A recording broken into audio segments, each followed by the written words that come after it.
शेषों में आप सभी का स्वागत है। शेषों के स्पार्क सीरीज टाइम वैल्यू के तीसरे पार्ट में आज हम समय की उपयोगिता और इसका जो दुरुपयोग जो आपकी बिना मर्जी के होता है, इसे हम स्पष्ट करेंगे कि आपका जो समय है, जो सबको निश्चित बराबर रूप से उपलब्ध है या सबके लिए समान रूप से उपलब्ध है, लेकिन इस समय का उपयोग आपकी मर्जी से होता है, ये तो या ऐसा हम समझ सकते हैं। लेकिन अधिकांश ये देखा गया है कि व्यक्ति का समय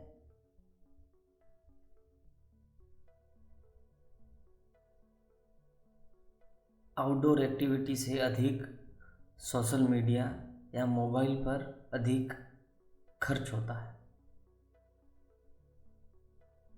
आपके पास जो कीमती समय है, जिसकी कीमत कोई भी नहीं चुका सकता,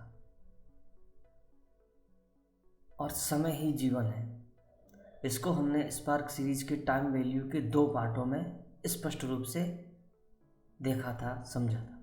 और इस तीसरे पार्ट में हम इसका जो मुख्य उपयोग, इस तीसरे पार्ट में हम समय का उपयोग मोबाइल या सोशल मीडिया के संदर्भ में अनावश्यक रूप से खर्च होने के रूप में इसको देखते हुए स्पष्ट करते हैं कि जब आपका समय कीमती है, या आपको ज्ञात हो चुका है कि आपका समय कीमती है, यहाँ तक बात ठीक है।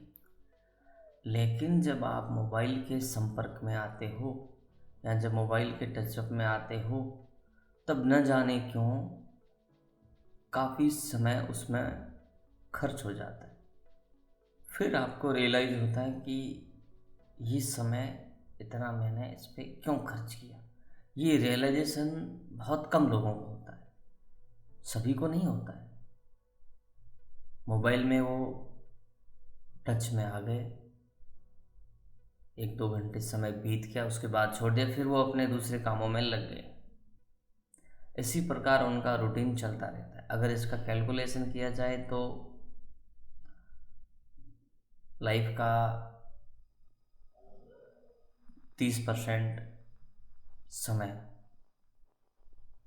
मोबाइल में या सोशल मीडिया में अनावश्यक रूप से खर्च होता है, जिसका आपको कोई लाभ नहीं मिलता है। उसका लाभ मिलता है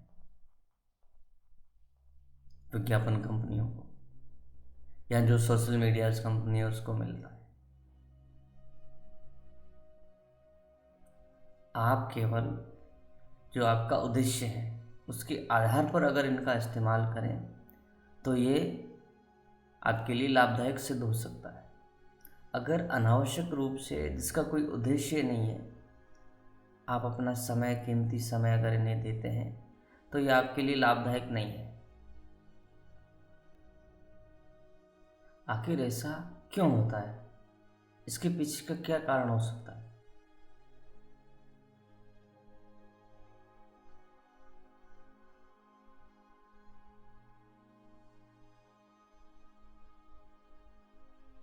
क्योंकि वर्तमान समय में एआई का जो एडॉप्शन जो हो रहा है सोशल मीडिया के अंदर या अन्य प्लेटफॉर्म में, तो वहाँ पर आपकी साइकोलॉजी के अनुसार जो आपको या जो कंटेंट आपको अच्छा लगता है, उसके अनुसार वो आपको रिकमेंडेड करता है, आपको वो बार बार दिखाता है, तो आप वो देखते हैं। तो इसी से हम ये समझ सकते हैं कि जो सोशल मीडिया आपकी साइकोलॉजी को ट्रैक करता है। जब वो आपकी साइकोलॉजी को ट्रैक करता है तो वो कंटेंट वैसा दिखाता है, और वो कंटेंट आप देखते हो, और आप इसमें स्वयं को आप रोक भी नहीं पाते हो।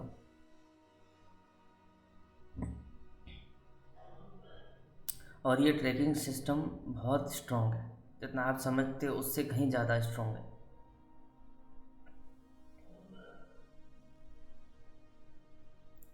तो शेषो कभी निर्णय नहीं देता है, शेषो कभी समझाता नहीं है, शेषो केवल उस विषय वस्तु तथ्य को स्पष्ट करता है कि वास्तविकता क्या है। इसका दूसरा बिंदु हम ये देख सकते हैं कि हम अनावश्यक तथ्यों पे विचार मंथन करते रहते हैं, या हमारा जो मन है वह अनावश्यक तथ्यों पे विचार मंथन करता रहता है जिसका कोई लाभ नहीं है।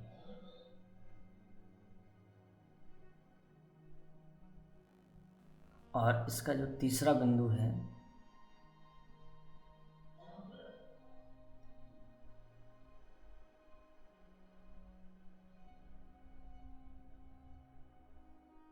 व्यक्ति अपने जीवन के उन कार्यों को करने में अधिक समय खपा देता है जो कार्य कम समय में हो सकते हैं, या जिन कार्यों को किसी अन्य तकनीक से, किसी अन्य तरीके से कम समय में किया जा सकता है। जैसे वर्तमान टेक्नोलॉजी आने से उसका उपयोग करके उसके समय को कम किया जा सकता है।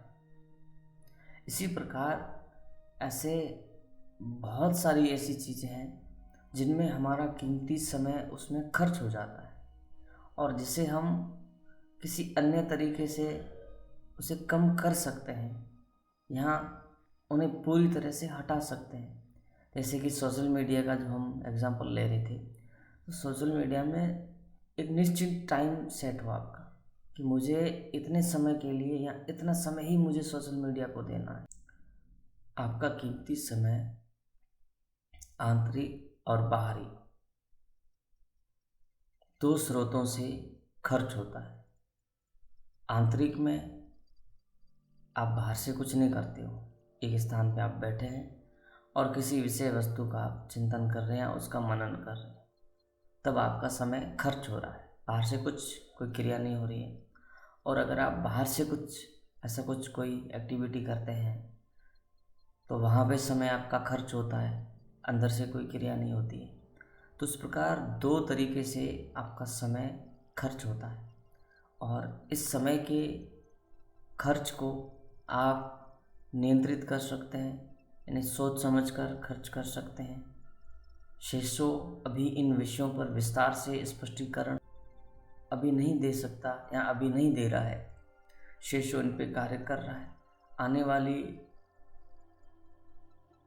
सीरीज में हम इन विषयों को विस्तार से स्पष्ट कर सकते हैं या इन्हें स्पष्ट देख सकते हैं। स्पार्क सीरीज में जैसा कि नाम से ज्ञात होता है कि इसमें विषय को ऊपरी स्तर पर स्पष्ट किया जाता है या फिर उसके मूल सिद्धांत को सामने रखा जाता है। तो अगर आप इनका स्पष्टीकरण विस्तार रूप से चाहते हैं, शेषों का सपोर्ट करें, और आगे आने वाले सेशन में हम इन्हें विस्तार से स्पष्ट करते हुए देख सकते हैं।